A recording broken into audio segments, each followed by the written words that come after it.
વડોદરાના વાઘોડિયા માર્ગ પર મહાનગરપાલિકાનું એક દિવસ એક માર્ગ અભિયાન સઘન સફાઈ કરી ગેરકાયદેસર દબાણો હટાવાયા.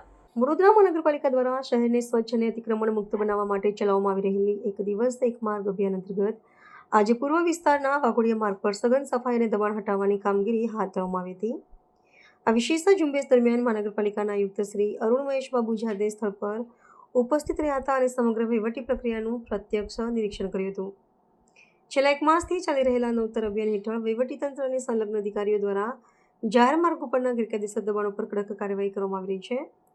વાઘોડિયા માર્ગ પર પદપથ પર મૂકવામાં આવેલા લારી ગલ્લાઓ અને અનધિકૃત કામચલાઉ બાંધકામોને હટાવીને માર્ગને વાહનવ્યવહાર માટે ખુલ્લો કરવામાં આવ્યો હતો. આ ઉપરાંત માર્ગ વિભાજકો પર જમા થયેલો કચરો અને નકામું ઘાસ દૂર કરવાની સાથે નિયમોનું ઉલ્લંઘન કરનારા વેપારીઓનો સામાન જપ્ત કરવાની દંડાત્મક કાર્યવાહી પણ કરવામાં આવી હતી.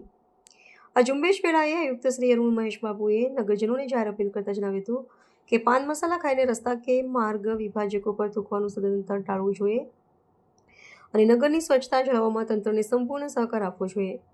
ભવિષ્યની રૂપરેખા સ્પષ્ટ કરતાં તેમણે ઉમેર્યું હતું કે આગામી દિવસોમાં શહેરના અન્ય વિસ્તારોમાં પણ આ જ સમાન ધોરણે વ્યાપક સફાઈ ઝુંબેશ અને અતિક્રમણ દૂર કરવાની કડક વહીવટી કાર્યવાહી અવિરતપણે ચાલુ રાખવામાં આવશે.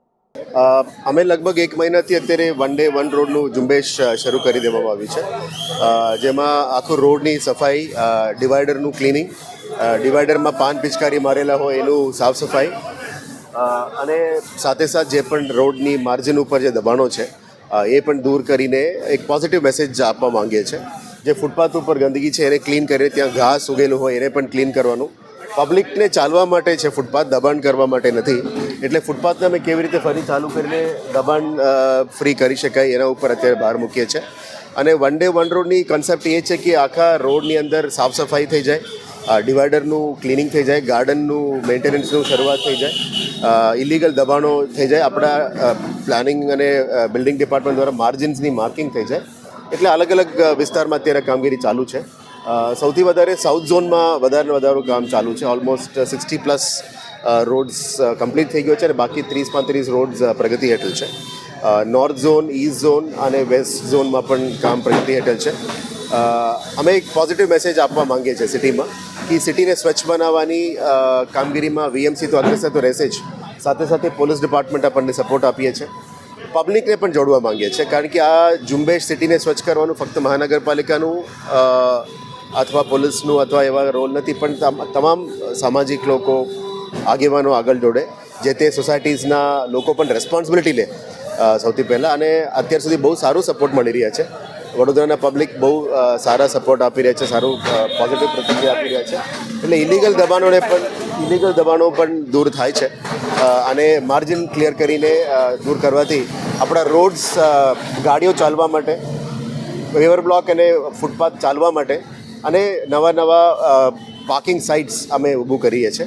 જે પણ વીએમસીની પ્લોટ છે એમાં પણ નવા આપણે કાર્યપદ્ધતિ શરૂ કરવાના છે, જેમાં વર્કિંગ વુમેન હોસ્ટેલ હોય, બાળકોના આંગણવાડી હોય, હોસ્પિટલ સેન્ટર્સ હોય, અમારા જે પબ્લિક સિવિક સેન્ટર્સ હોય, આ બધાની જે પ્રોજેક્ટ અત્યારે કન્સેપ્ટ ફેઝમાં છે એને આપણા વીએમસીની પ્લોટ્સમાં લાવીને સિટીની વિકાસ તરફથી લઈ જવા માટે પણ એક નાનકડો પ્રયત્ન છે.